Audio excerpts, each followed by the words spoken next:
What if you spent your entire life waiting for the moment that would give it meaning, only to realize that when it finally came, it was already too late?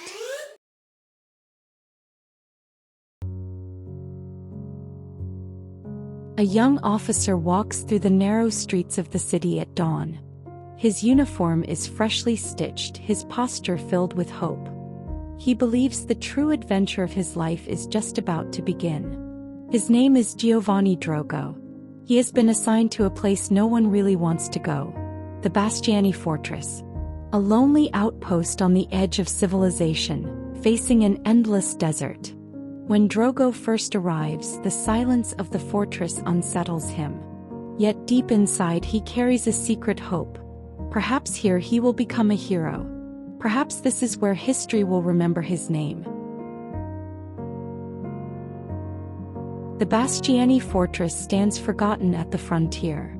High stone walls, deserted corridors, watchtowers gazing at the void. But there is no enemy. For years no attack has ever come. Still the officers keep watching the sky in the desert, as if one day a black speck will appear on the horizon. The long-awaited Tartar invasion. At first, Drogo tells himself his stay will be short. He will serve a while, then return to the city. But days turn into months and months into years. Life inside the fortress is monotonous. Each morning the same drills, the same emptiness. And little by little, Drogo's youth slips away. In the city his friends marry, rise in rank, raise children. But Drogo remains at the frontier, watching the same barren plain. He keeps whispering to himself, "One day it will happen. And I must be here when it does." This is the cruel paradox Buzzati reveals. Life moves forward, but we waste it by postponing it into the future. The Bastiani Fortress is not just a place. It acts almost like another character, deciding Drogo's fate with its silence and immobility. The walls, the corridors, the endless view from the towers, they become a mirror of Drogo's own mind. Because like him, we all wait for life to be filled with meaning one day. But the day never comes, and the fortress of time closes tighter around us. Every year rumors spread. This winter the Tartars will attack.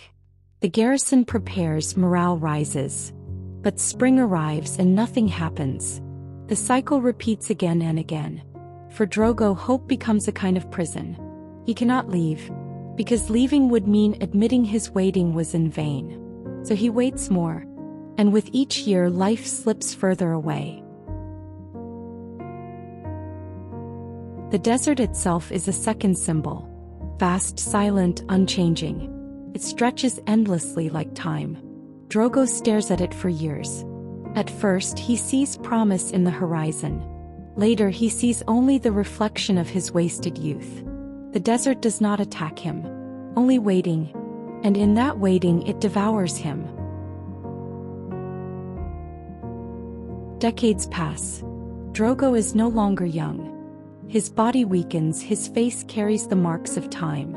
And then, suddenly after so many years, a real threat appears. For the first time the fortress prepares for an actual invasion. Drogo's long-awaited day has finally arrived. But now he is too old, too frail. The command passes to others. The moment he dedicated his life to comes at last. But not for him. The moment comes only when his life has already ended.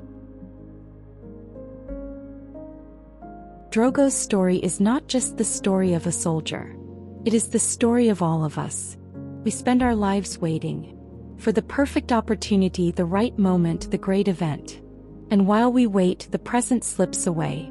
When that long-awaited moment finally arrives, it is often too late. The message of the Tartar steppe is clear. The true enemy was never the Tartars.